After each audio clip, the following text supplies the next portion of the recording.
I feel nothing. My body is numb, and yet my senses are strangely acute. I can taste the salty air of the dark sea that lies calm before me. I know it is vast, but the cool fog that floats above it obscures any view of what lies beyond. Though ominous, it welcomes me with a mysterious gentleness. I glance over my shoulder and then turn back toward the fair lady that patiently awaits my exodus.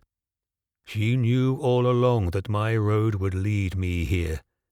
Her companion knew too. Both pass me a comforting smile as I prepare to depart.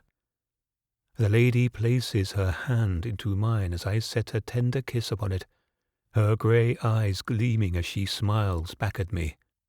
If I were the young man I used to be, I would say that I almost detected a delicate blush forming in her cheeks. I lean down and grab a fistful of sand, and let the grains flow through my fingers, looking back on this land that I leave behind me. Hopefully, this will be a quick and peaceful journey.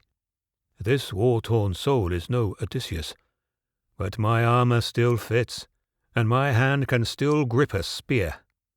My heart does long for this next adventure. The figure in the boat says nothing as I stare and grin at his empty face.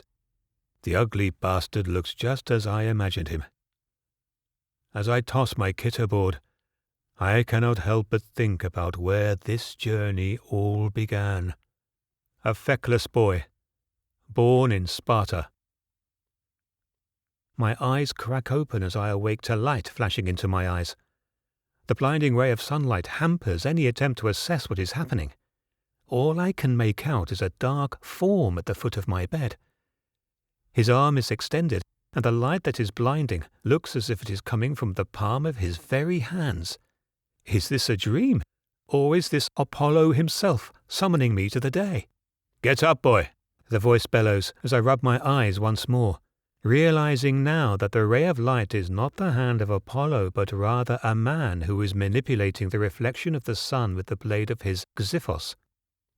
He laughs, seeming amused as he guides his blade with his wrist until the beam of light hits his intended target. "Rather gentle of you, Gylippus. I would have expected a more forceful approach from a man that is overseeing the training of my son." I hear my father's comment mockingly as another dark outline enters the room, my eyes still recovering. "Very well," the stranger says with a menacing grin as he grabs my ankles and pulls with such tremendous force that the next thing I know, my back lies not in my bed, but rather in the dust. Out of the corner of my eye I see my mother in the other room. She is observing with attention all that is happening, and yet her own eyes do not stray from the urn she is polishing with a small cloth. I climb quickly to my feet and jab my fist towards the stranger's stomach, landing the blow with a thump. My arm recoils as the fist bounces off his hard abdomen.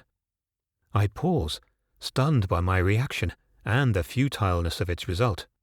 "Good, Andronicus," the man cries, following his words with a quick backhand that lands across my face. He strikes with such quickness and strength that my feet fly out from under me, and just like that, my back returns to the floor. "Now, if we can only teach you how to duck!" he roars, as both he and my father burst out in laughter. He then reaches his hand out toward me, but I do not accept it. Instead, I pull myself off the ground again, my mouth dry with the taste of dust and blood. I can already tell that I am going to hate this man. Before leaving the house, I reach to my mother for an embrace.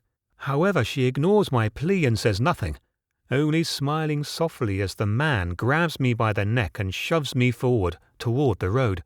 "No more of that, son of Hippocrates," the man utters with a subtle laugh.